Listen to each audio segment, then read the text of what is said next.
Good evening, everyone. It's Sal, Stretford Post. How you all doing? And welcome to another episode of Chatterbox. I hope you're doing good. I hope you're doing fine. Thank you so much for joining me this evening, guys. Please don't forget to subscribe to the channel. Smash a like on the video. If you guys can do that for me, that'd be absolutely fantastic. Thank you so much for joining me today, of course, guys. Now, let's get straight into it. I've written a little poll on the video about Scott McTominay.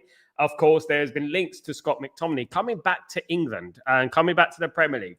Apparently, Scott McTominay is enjoying himself at Naples in Napoli, but apparently he's become a little bit worried about the amount of attention that he is getting over there in regards to his fame. His fame, and he's basically worshipped over there, as we know over there. Players do get worshipped, as we know.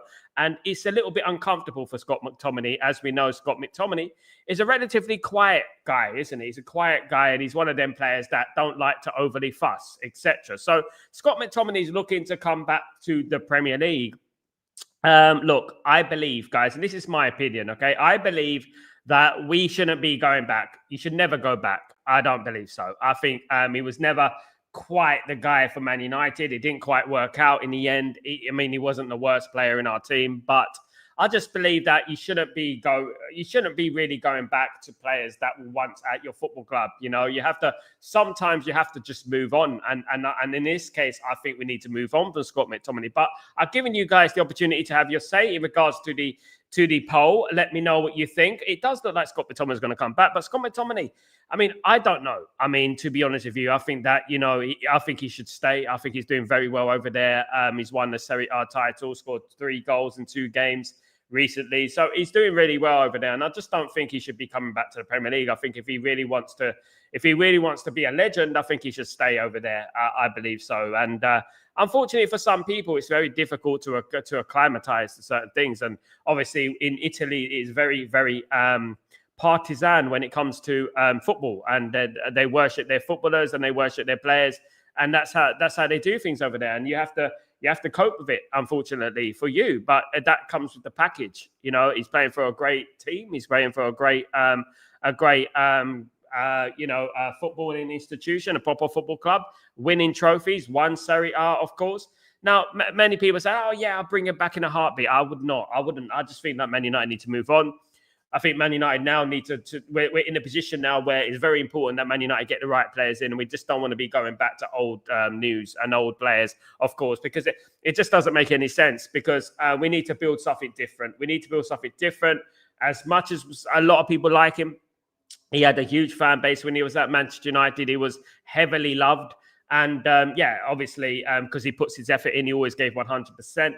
But I just don't think that going back is a good idea. And, one thing if I take from the Jurgen Klopp interview, if you saw the Jurgen Klopp interview the other day on the CEO of a diary of a CEO, I would say that he said it absolutely right. He wouldn't have brought Cristiano Ronaldo and he wouldn't have brought Pogba back. And I agree with that. I just don't think, unless your name is Paul Scholes, I don't believe in going back at all. I don't believe in going back. I don't think it's the right thing to do. The right thing to do, absolutely not, guys. So look, it is what it is. But I've written the poll anyway. Let me know what you guys think. Click a like. Click a like on the video if you guys can do that. News coming in about Scott McTominay. But I just feel like there's a lot. You could take it with a pinch of salt at the end of the day in regards to Scott, and it could be all hearsay. But as I've always believed, there's no smoke without fire when it comes to these kind of things. And I think that if he wants to leave the football club, he's got an opportunity to leave. But I think that he should stay there for a couple of more years. But perhaps just retire there, because I think it's a good place for him to be. Absolutely. I really do feel that. It's a good place for him to be.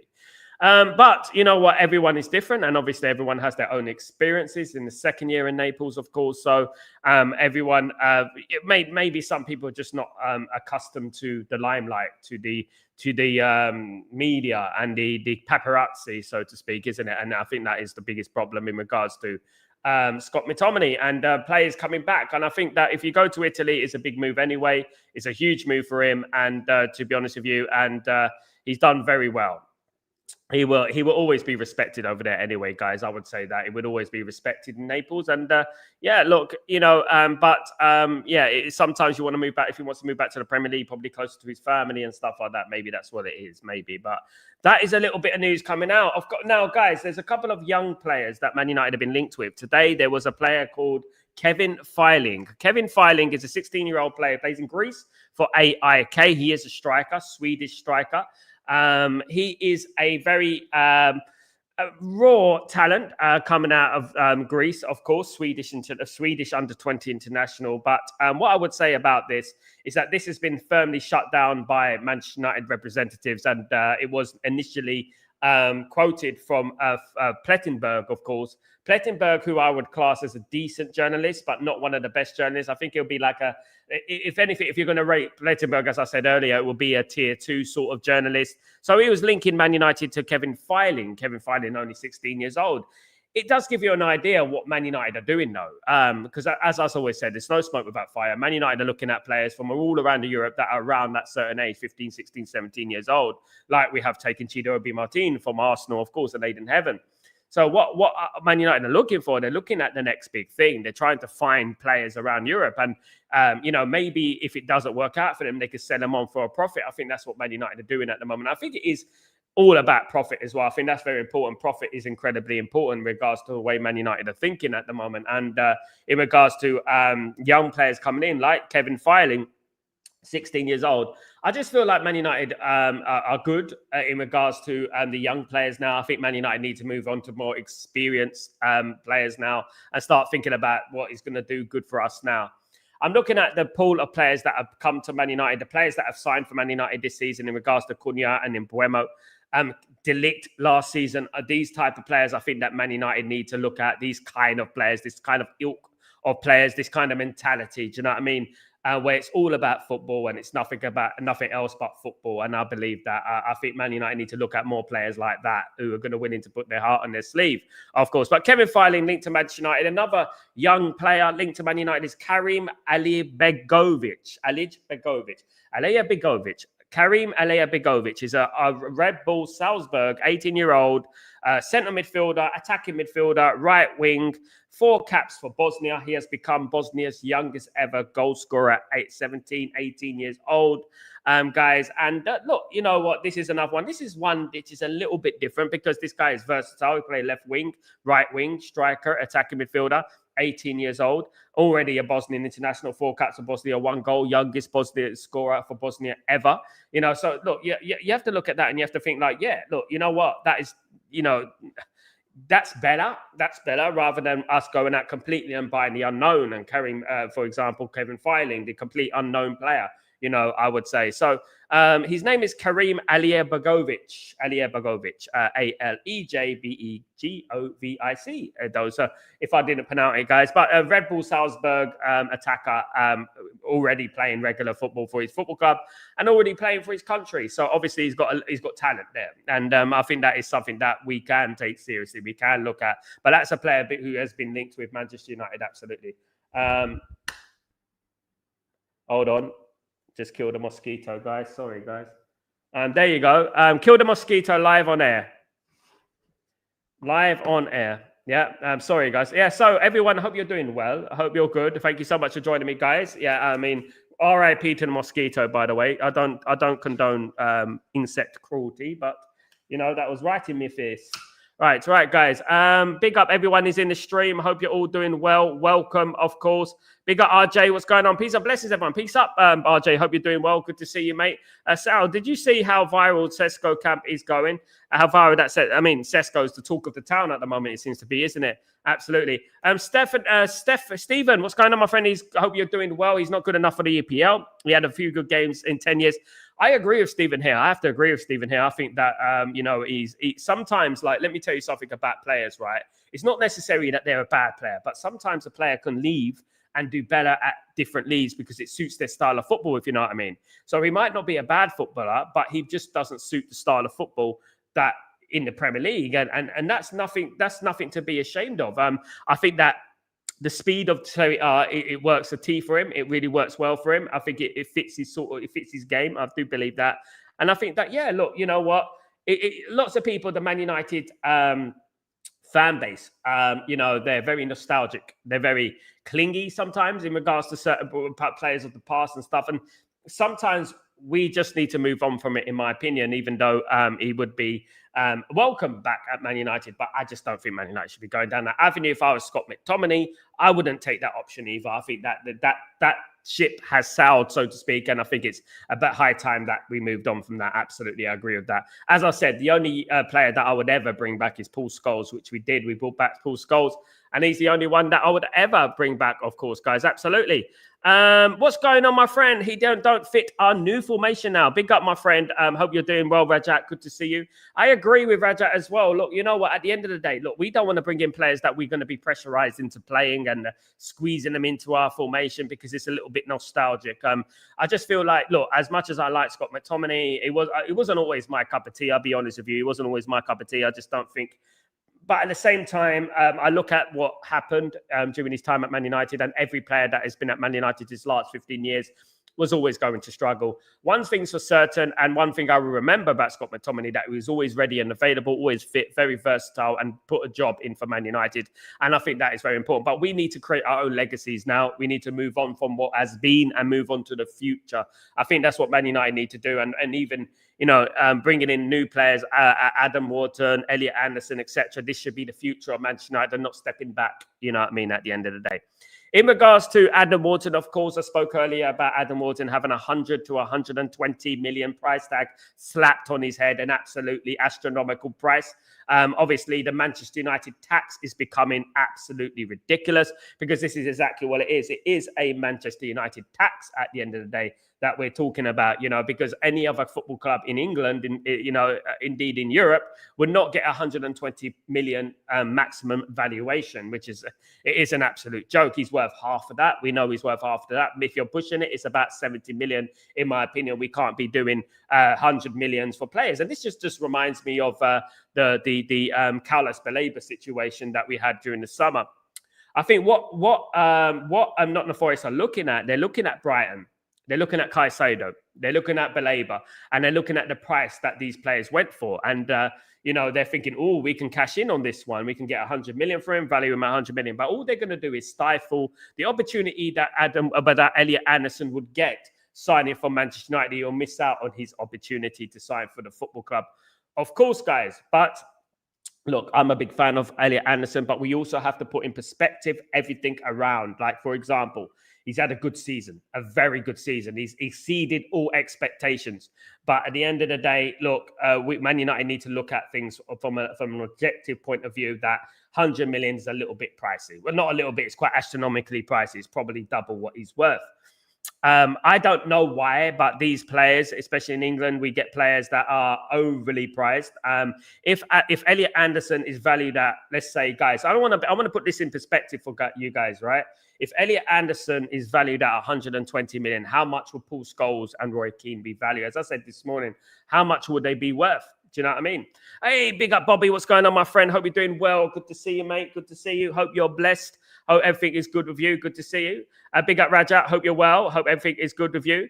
Do you rate Jim Freight's promising potential? I rate Jim Freight's very highly. Of course, there's a lot of pressure being put on these soldiers. There's been comparisons with Pedri, which is crazy. But because Pedri obviously is a phenomenal player, I would say. And to be compared with the likes of Pedri, there obviously is some talent there.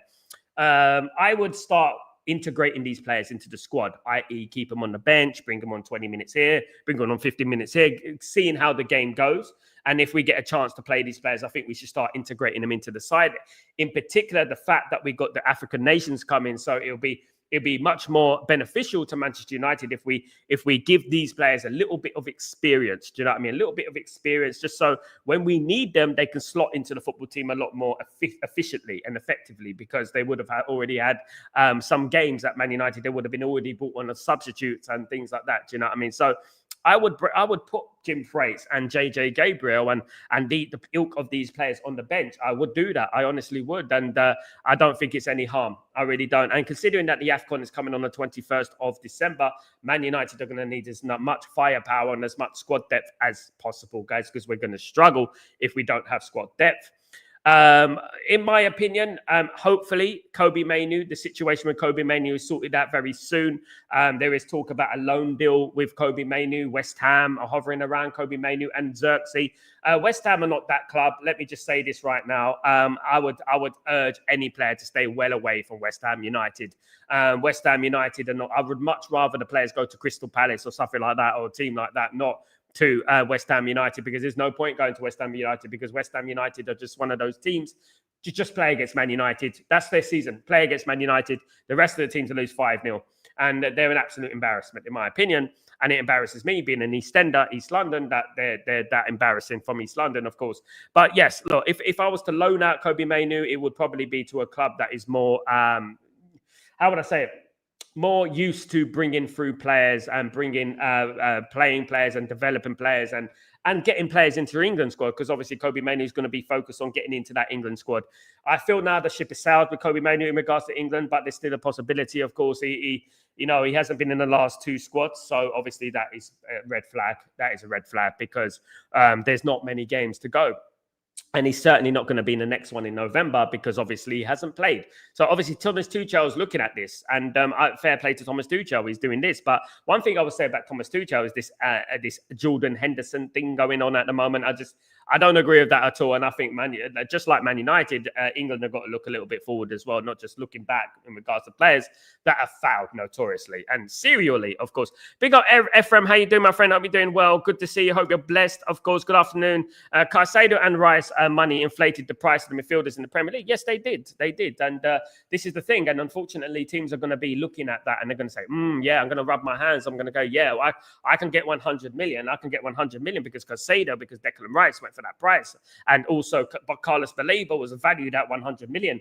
And this is what they're looking at the moment. And obviously, when they see Man United, their eyes light up. It's Manchester United, of course. This is because of the way we've been run over the last 15 years from Murtough and Woodward, who used to just throw cash at everything, didn't they? And nowadays we've changed that narrative. We're a little bit more savvy when it comes to money, and we've got much more shorter pockets, should I say, in regards to it. So they're still going to try their luck. They're still going to get as much money as they can. But I do believe, guys, that when you value a player at 100, 120 million, a player who, in general, guys, I'm going to be honest with you, in general, is new. He's new. He's just come onto the block. He's just burst onto the scene. He's not really achieved anything, okay? And let's just say that. Okay, so what I would say is that is a fantastic project. And it's like what I said yesterday. I said, if this was in Spain, and there was a player who played for Getafe, or a player who played for Real Sociedad, or Espanyol, or one of these teams, and it was a player of a similar ilk to Anderson, they would not be worth 100, 120 million. They'd be worth 50, 60 million, guys, because those sort of teams know the valuation of their players. Unfortunately, in England, they got this astronomical valuation of their players, which is more than Manchester United players. Do you know what I mean? More than Manchester United players. Like, you're trying to tell me that an Adam Wharton is valued more than any player in our football team. And I just feel like that's a little bit far-fetched, in my opinion, absolutely. When you think about the likes of Benjamin Sesko, Cunha, Mbeumo, who had how many goals last season? 20 goals last season. Cunha, who had 15 goals last season and assists, both of them. Sesko, who's played in the Champions League, and played at a relatively high level in Europe. Much less than Elliot Anderson. Much less than Elliot Anderson. But the good thing about what's going on at the moment in regards to the links to Man United and the midfield is the fact that we've got a few midfielders lined up. There's a few midfielders who are there that Man United are narrowing down to about 4 or 5 at the moment. Of course, there's also Adam Wharton, who is high on the list for Manchester United. He's the player that Manchester United want. It's pretty evident that Man United are going to fight tooth and nail, should I say, for Adam Wharton, absolutely. And it's going to be an interesting summer. Indeed, it's going to be an interesting winter as well. It's going to be an interesting January coming up as well, because obviously the loan deals that might happen, there could be a couple of loan deals. Now, look, guys, I know that we're not going to spend a lot of money in January. Let me just tell you that right now. I know off the cuff to tell you guys, we're not going to spend a lot of money in January, even though we should, but we could be getting a loan deal. And I don't think Conor Gallagher would be a bad choice on loan. I don't think it would be a bad choice, but Man United need to also bring in a couple of players that are going to compensate for the players that have gone on the AFCON, of course. I remember I was talking about Joby Bellingham and Endrick. Apparently, according to rumours, Joby Bellingham has distanced himself from a move to Manchester United. Apparently, he wants to prove himself at Borussia Dortmund. Of course, Borussia Dortmund have dropped Joby Bellingham, and he's finding it increasingly difficult to get into that Borussia Dortmund side. Now, look, I think we should stay well away from Joby Bellingham now. I just feel like that guy, he's got trouble written all over himself. He's got trouble written all over his face, to be honest with you. And I think that we should just really step away from that sort of thing. Absolutely. Absolutely. I think Scott McTominay should go to Atletico Madrid. It would be a good move for him, probably. Ephraim, Sal, if we are in the title, but I think Napoli are better than them. They've got more chance of winning things. So if we are in a title race, do you think that the owners will spend in January? If Man United are in the title race, do I think Man United will spend in January? They should. If Manchester United are in the title race by January, let's say hypothetically speaking, Man United get in the title race and we're like 1 point from the top, or we're at the top. Imagine that. Good to me. Don't think we'll be at the top, but you know what? Imagine we are close. Imagine we're 1 or 2 points from the top. That moment right there will be a pivotal moment in Manchester United's history, because we could easily catch Arsenal then. And I'm bringing in a hypothetical scenario. I'm not bringing in facts, right? I'm just bringing in what would happen, right? So the last thing that Arsenal want, and let me tell you guys, and I'm not saying this in a place of ego or place of because I'm a Man United fan. I'm saying that I will say this: the last thing that anyone would want, including Arsenal, is Manchester United challenging them for a league title. That's the last thing they want. They would not want Man United challenging for a title. The last team they want is a resurgent Manchester United coming back. Can you imagine Ruben Amorim wins the title before Mikel Arteta? I mean, you wouldn't live that down. You would never live that down. That would never be forgotten in history. That would never be forgotten. But can you imagine Ruben Amorim won the title before Mikel Arteta? I know it's a very low chance, guys. I know people will probably click this on me and stuff like that. But I do believe that, things can happen in football. You never know what happens in football, even though it's very unlikely. That's what I would say. But if Manchester United were 1 or 2 points from the top of the league, or even 4 points, 5 points from the top of the league, and it gets to January and we're thinking, it's an African nation, I think Man United need to do business, because when you're looking at the fixture list for Manchester United, I'm gonna bring in Man United's fixture list during the African nations, of course. Let me just bring this up. So I'm gonna look at the fixture list. So in regards to Man United fixtures, so we're going from December the 21st. Okay, so it's going to be pretty difficult. So this is what I'm worried about this time. So we got Aston Villa away. We got Aston Villa away on the 21st of September. We all know Aston Villa is a very difficult game. Aston Villa are very hard to read these days, of course. That's going to be different. And then we got Newcastle at home. And that is also difficult, as we know. Newcastle United at home, they're going to be fighting for the Champions League and European football as well. We got Wolves, which should be a win at home, even though Wolves have given us problems over the last couple of years. But then we've got Leeds United. Now, Leeds United are no mugs. Leeds United and Manchester United have history. We are both big rivals. So that is not going to be an easy game away to Leeds United, of course, as well. We got Burnley away, which is also a tricky game on January the 8th. We got Burnley away. That is also a very tricky game. But then here we go. On the 17th of January, we got Manchester City at Old Trafford, guys. 17th of January, we've got Manchester City at Old Trafford. Right, then after that, on the 24th of January, which is just after the AFCON, just after the AFCON is finished, Manchester United play Arsenal away. Now, when you're looking at that Arsenal game, you're going to go, yeah, but the players will be back from the African nations by then. If they get to the final, those players won't be ready for the Arsenal game. And this is what we're talking about. Now, this timing of the AFCON is criminal. It's criminal. And this little period right here, what I'm talking about, could be the difference. Highly likely it will be between Man United challenging and Man United getting into Europe, or Man United not getting into European football at all. Everyone is looking at those fixtures and everyone is thinking, oh, it's going to be incredibly difficult, and unfortunately, we didn't think about this when we brought in Ahmad and Mbeumo and Mazraoui. Of course, guys, we didn't really think too much about it. But this is up to Ineos, and this is up to them to fix this issue, right? It's up to them to fix this issue. The problem is that the AFCON comes on the 21st of December, which is before the transfer window. It's a good 3 weeks before the transfer window opens. So this is the problem. You know what I mean? It's come at a ridiculous time. Pathetic time. Who organized this? I don't know, right? But what I would say is that this, right? You got a feel for the football clubs. You got to feel for the football clubs because the football clubs pay the wages.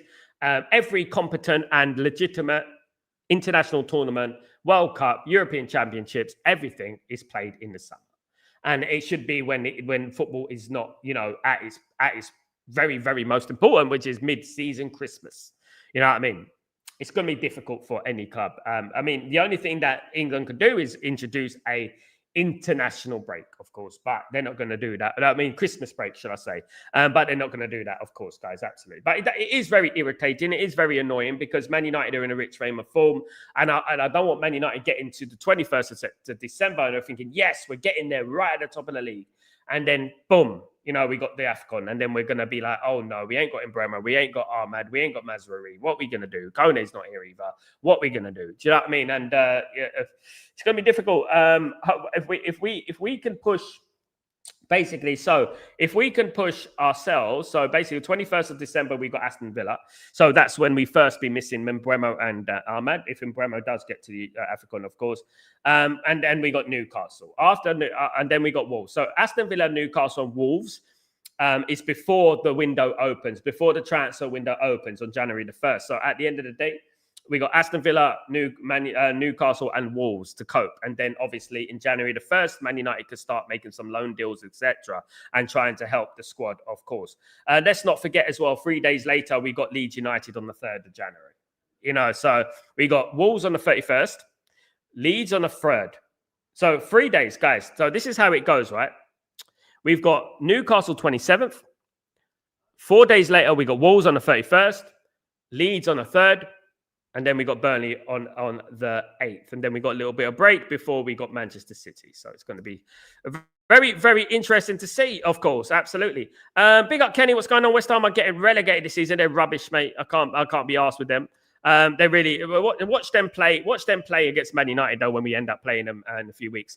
I have been impressed with Sesko's gameplay. It would be brilliant if he gets 20 plus goals. I still believe he will, Kenny. I think he still will get a few goals for Man United this season. I did predict that he will get 20 plus goals. I still hope I'm proven right. Absolutely. Bobby, 4-0 United. We actually beat Nottingham Forest 4-0 away back in 1990. Was it 1997? Something like that. Around that time, I know I'm taking it back, you guys. But yeah, we won 4-0 there. We used to have a decent record at the City Ground. I remember us drawing 1-1. Andre Konchelski spent one in the corner. But I also remember us smashing them up 8-1 and 4-0 and things like that. We did beat them a few years ago when Dalot scored, if you remember. Wasn't it 2-0? But over recent years, we haven't quite done as well as we have done against them, unfortunately.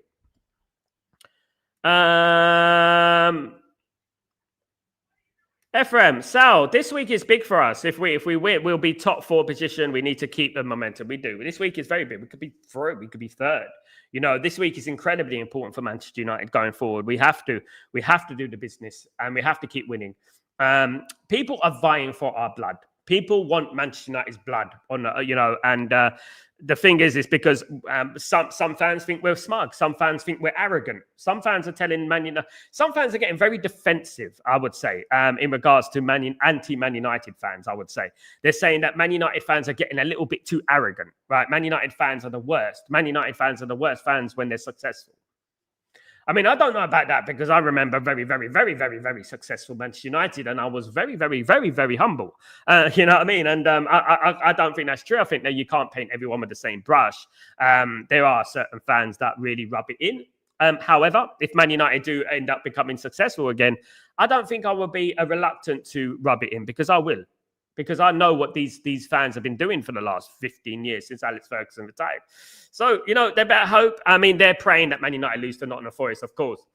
Kenny, Amram would win a league title. I can confidently say this with chest. Big up, my friend. It ain't it. Absolutely. Imagine Kenny. Imagine the vibes. Imagine KG's channel. Imagine all these channels, guys. Imagine Man United win the league before Arteta. Imagine the vibes. Imagine the laughs, the banter. Imagine what that would be like. It'd be crazy, guys. It'd be absolutely crazy. Absolutely. It'd be incredible, wouldn't it? At the end of the day, wouldn't it? Absolutely funny.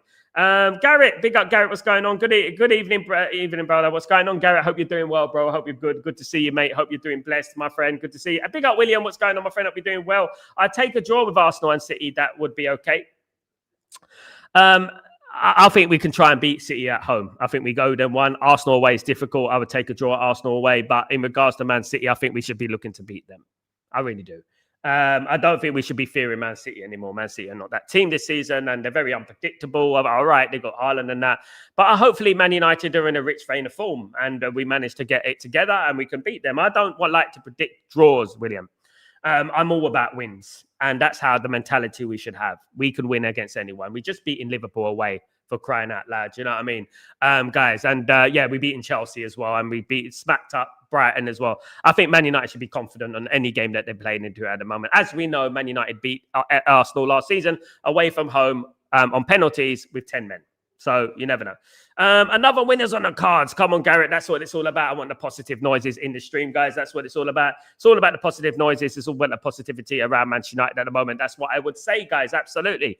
Absolutely. That's what I would say. It's all about being positive. It's all about believing that we can get the job done, of course, guys. But I've spoken about Scott McTominay. I've spoken about the two players that have been linked to Manchester United, of course. There will be more linked to Manchester United probably tomorrow, or we'll get more news tomorrow, and there'll be more players linked to Man United, of course. Absolutely. Yeah, always try and win 100%, but a draw at least. Obviously, William, it goes without saying, but you don't need to say it. You don't need to say that we're going to get a draw. We need a draw. No, I'd be happy with a draw, you said there. You know, I'll take a draw, you said. You said I'll take a draw.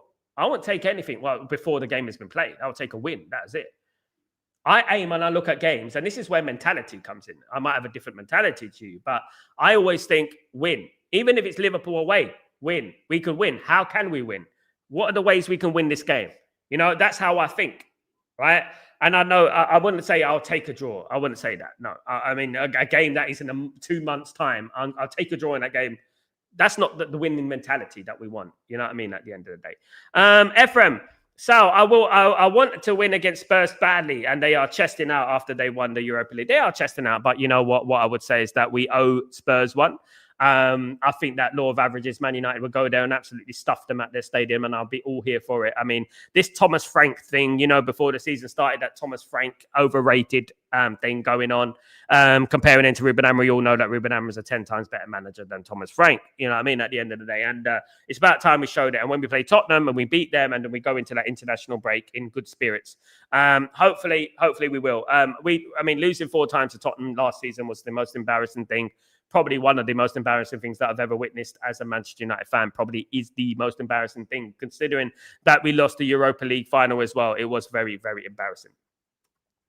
Garrett, a good midfielder in January, then a top 4 is possible. A top 4 is possible anyway, mate. A top 4 is possible anyway. What if we don't sign a midfielder, we're not going to get top 4? No, top 4 is possible, mate. Sunderland and Bournemouth are in the top 4. Top 4 is, this is where I have to split. I have to tell you, don't downgrade. Don't say it's possible. Oh, it's possible. Oh, we can do it. No, we're aiming for the top, like I said, and keep that mentality to the top. You know what I mean? At the end of the day, keep that mentality from the top and keep believing and keep saying, no, we're going to get in the top 4. No problem. That's how you should be. No problem. We'll get there. You know, at the end of the day, why not? We're better than Chelsea. You know what I mean? We're better than these teams. You know what I mean? Let's not say, oh, anything is possible. If we get a signing, we can get top 4. No, we can get top 4 anyway. And that's how we should think, like, you know what I mean? We are definitely better than last season. We will win against Spurs. Yeah, we will win against Spurs. I hope we will win against Spurs. But it's very important that we also have high ambitions for this football club. And we also have to believe that we can do it, because we've proven that we can beat anyone, right? We've proven. We've been to Anfield and we won at Anfield. Who wins at Anfield?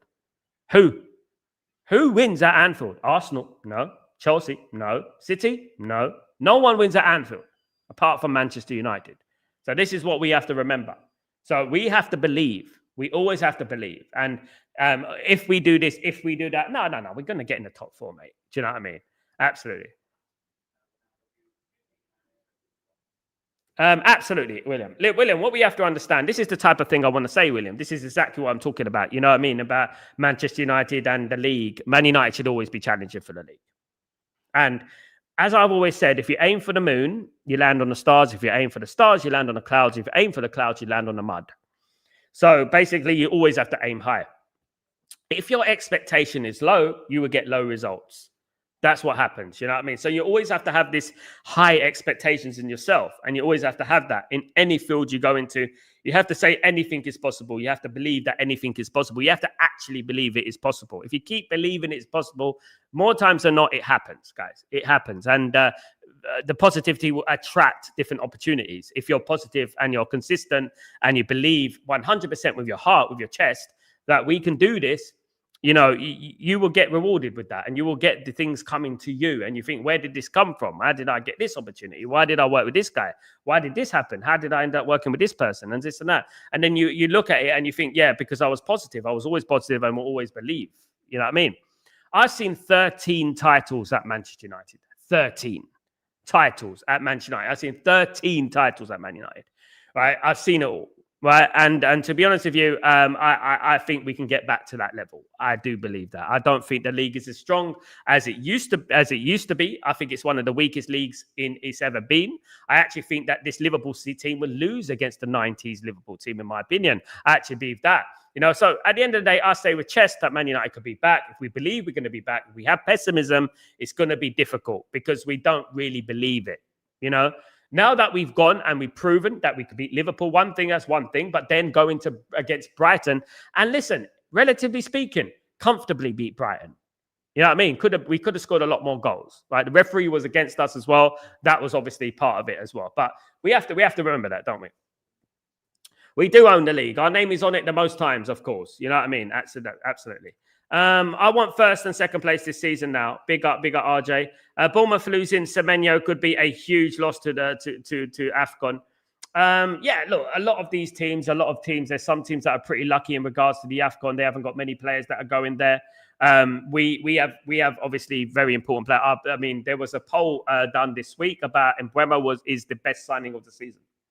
And Mbeumo is the best signing of the season. And look, I don't really take much notice in regards to these polls and that because I know what they did with Sesko and everything like that. So I don't really, but it's always good to get a little bit of good news that Mbeumo was rated as the best signing of the season so far. And him leaving is a big thing for us because Mbeumo scored 2 goals against Brighton, of course. At the moment, Mbeumo is the game changer for Man United. I would say he's the game changer for Man United. And I think that losing him, I mean, I think we can actually cope with Ahmad. I actually do think that. I think we can play Dalot on the right and then we play, obviously, Dorgu or Diego Leon on the left or indeed Luke Shaw on the left. And we can deal with that.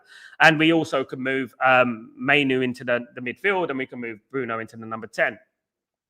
What I would say is that the biggest miss for me is Mbeumo. Now, I don't know if, guys, you can correct me on this, right? I don't know if Cameroon have qualified for the AFCON yet. I'm not sure. I'm told that they have to qualify. I'm told that they haven't necessarily qualified yet. So that is up in the air. So I don't want to be one to be like, you know, wishing bad on them, but I hope that they don't qualify. And that's it. You know what I mean? I really hope. I think that Ahmed and Ivory Coast, I think he's going there, absolutely. It's time we lift it again. We will, mate. And we believe together, William. We believe together. If we carry on the belief and we carry on with the positivity, we will get to the promised land. We will be rewarded because that title belongs to Manchester United, guys. It really does. And hopefully we will get back to what we deserve. I would say that 100,000%, guys. Absolutely. Very, very, very important. But what I would say is that, yes, lots of noises are surrounding Man United at the moment. I can't wait to Man United play Nottingham Forest on Saturday. Very, very excited for that game because it's an important game. I think this is actually going to be an incredibly difficult game. I do believe that. I believe Man United will win, as usual. But I think it will be an incredibly difficult game. We all know that Nottingham Forest, what they're about. And we know that against teams like Man United, they generally raise their game, don't they? But Man United should have the talent and the quality to finish Nottingham Forest off and pick Nottingham Forest off. If we can go to Anfield and if we can beat the likes of Brighton and Sunderland, you know, and Chelsea, I think that we can beat Nottingham Forest. Chelsea defeated Nottingham Forest 3-0 at the City Ground, so there's no reason why Man United can't go there and do the same. You know, we played with Chelsea and we were relatively good against Chelsea, as we know. William, I love to snatch it from Arsenal as everyone thinks they have won it already. Yeah, we got the less games to play and it's early days. Look, leagues were not won after 9-10 games. And that's one thing I would say. Man United have lost league titles with a month to go. You know, with 8 points clear. Man United have lost league titles. 8 points clear with a month to go. Man United have lost the league title, right? And also Newcastle have lost 12-point leads at Christmas, right? So anything can happen. Anything can happen. It just takes an injury. It just takes a bad run of form. And then all of a sudden, there's a little bit of problems now. What we do know is that Arsenal haven't beaten City. They drew. They lost to Liverpool. So they have got a lot of difficult games coming. They got City away. They've got Man United again coming up as well, and that's no mean feat. You know what I mean? Man United could quite possibly cut the gap against Arsenal, of course. They might cut the gap against Arsenal. So you never know. Kenny, we won a game against Liverpool at Anfield. It's time to change the record at the Emirates. Absolutely. Well, we won there last season, Kenny, in the FA Cup with 10 men. Yeah, I think we need to win there in the league. We used to have a good record at the Emirates, so I think that we can rewrite history. I don't think we need to worry too much about Arsenal too much. I think Arsenal is in a long way away at the moment, 24th of January. So we don't need to worry about them. We have to look after ourselves in regards to the games that are coming up at the moment. What's coming up next is Nottingham Forest, and then we've got Tottenham, and we've got Everton. Those are the games that are coming up, which I think Man United need to win. And then we can think about the Arsenal game. Look, I would like to get into a position, mate, where we are not far from Arsenal in the league, few points, and we beat Arsenal at the Emirates. It sounds good to me. Have that ambition. You know what I mean? Have that ambition, because you never know. You never know, and it would be an amazing thing if Ruben Amorim managed to catch Arteta. It will be one of the greatest things to ever happen in Premier League history. The greatest thing, I think. It'd be the biggest shock ever, and I'm all here for it. William, Arsenal have all the pressure of all competitions and more chance of injuries. I say favours us. It could work. What I would say, William. It can work both ways. It can work both ways, because sometimes, and I'll give you the 98-99 season when we won the treble, for example, games build momentum as well. Games build momentum, and you can get momentum. Keep playing. You get momentum. Sometimes you can have too long between games, but Man United are not ready like we were in 98-99. We were ready then, and we're not ready now. So it's a good thing for Man United. If Man United get in the top 4 this season, or it's the top 5, isn't it? Because it looks like the top 5 are going to qualify for the Champions League in England. If Man United manage to get in the top 5 this season, then I would say that it is an extremely big achievement, because where we were. And then I think if we get in the Champions League, then we can push on. Now, Man United are in a position where we are, even without Champions League football, and we didn't attract the top players, apparently. I think Man United would have made much more use of the Champions League than Tottenham. You know what I mean? Gardner didn't qualify for the AFCON. He didn't. But anything is possible. Yeah, I don't care about Semenyo, to be honest. Good for them. Whether he qualifies or not, I don't really care. I'm just thinking about Man United. I don't really think about what's going on with other teams. All I know is that we're going to be missing Ahmad and possibly Ibrahimo, guys. So, Mazraoui, of course, from Morocco. And that's the only thing I'm worried about at the moment, of course, guys. So, Ghana didn't qualify. Yeah, I think they didn't qualify. But what... Guys, it's such a ridiculous time to put on an international tournament. I've said this 100,000 times over. It's a ridiculous time. I mean, it could quite possibly cost us, but I'm going to try and look at things on the positive light, glass half full and all that. I'm going to start looking at it like that way. And I would say that, Ineos need to back Ruben Amorim in January. They need to back him in January and get the players that we need. And that's what we should do.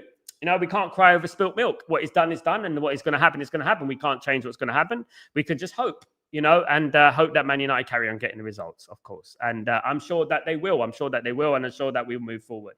I did say at the beginning of the season that it will be a shocking season for Man United, not in a bad way, in a good way. I think Man United will have a good season this season. I've always said it. From the beginning of the season started, I said that Man United will have a great season this season. And I firmly believe that they will. And, we have to believe as a unit, unit as the club, as the fan base, is always one. We are always one.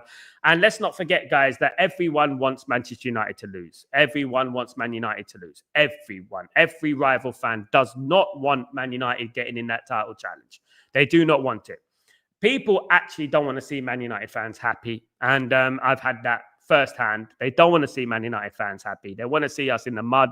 They want to see us crying to each other. They want to see us coming on channels and start moaning and being negative about the manager and that, because obviously we were losing games. But we're not losing games. We won 3 in a row. We're in line to win 4 in a row, and let's hopefully we bring it on, guys. Absolutely. Sal, I think we can win the FA Cup with less games. Oh, of course. We won the FA Cup in our worst period, under Eric Ten Hag. So definitely anything is possible, guys. Guys, I will be finishing a little bit earlier today. I've got a couple of things to do. So, guys, I want to thank everyone for joining me today. I really appreciate you. Guys, don't forget to subscribe to the channel if you're new. Please don't forget to smash a like on the video, guys. If you guys can do that for me, that's absolutely fantastic. I will be back tomorrow morning for Breaking Dawn. So please, guys, don't forget to join me for that. It's going to be a big one. So don't forget to join me for that early in the morning. Guys, it is going to be 7 a.m. UK time. Guys, I know that some people, the clocks didn't go backwards, but some people, it did go backwards. So this is why in the Middle East and in Asia, I go at 11 a.m. And in the Middle East, I go at 11 a.m., not 10 a.m. But it's still 7 a.m. UK time. Always go by UK time, just like the clock on the screen. It's UK time, guys. That's how I do things, of course, guys. So that's what I'm going to do. So I will be back tomorrow for Breaking Dawn. It will be a big one. I've got a couple of news stories to break. And come on the channel, come and say hi, come and smash a like, subscribe to the channel, guys, and we're well on our way to 14,000 subscribers. Let's get there pretty soon, guys. That's what it's all about, of course, guys. You know, and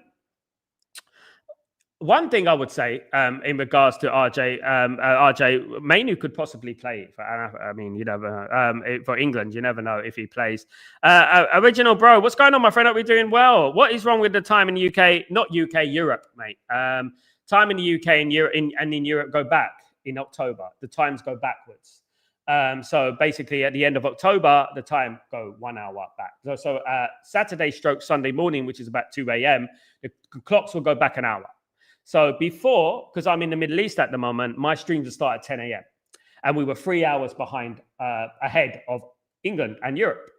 Now, because England's gone back and Europe has gone back, I'm 4 hours ahead of England and 3 hours ahead of Central Europe. So that is what happens, guys. It's been like that since the beginning of time, of course, guys. So yeah, that is what happens. That's why sometimes I take the time slightly. And when the summer comes, it goes the other way around, and it goes forward, and then we get the hour back. And that's what happens, of course.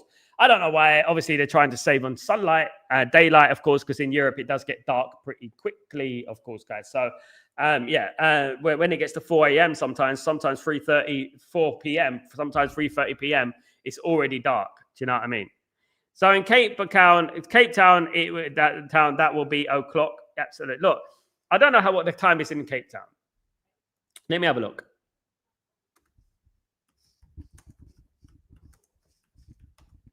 Uh, 5:47. So 5:47 in Cape Town right now. So you are 2 hours ahead, isn't it? So you are 2 hours ahead of UK at the moment. You're 2 hours ahead of UK. But always go with with Breaking Dawn. You go with 7 a.m. UK for Breaking Dawn. And look, I know that I'm doing this one a little bit early in regards to Europe. I'm doing a Chatterbox a little bit early. It's an hour early, but generally it's 8 p.m. Middle Eastern and generally 4 p.m. UK time.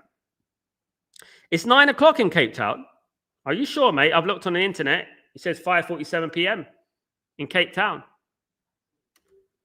But it's 9 o'clock when you, yeah. I get you, Garrett. So it's 9 o'clock when you watch Breaking Dawn. I get you, Garrett. Yeah, absolutely, I got you, mate. I got you. Absolutely. So you're 2 hours ahead of England. Yeah. So that it'll be 9 o'clock. So 7 in the morning there. It'll be 9 o'clock in Cape Town. Yeah. So yeah. Look forward to seeing you all there, guys. Guys, I want to thank everyone for joining me.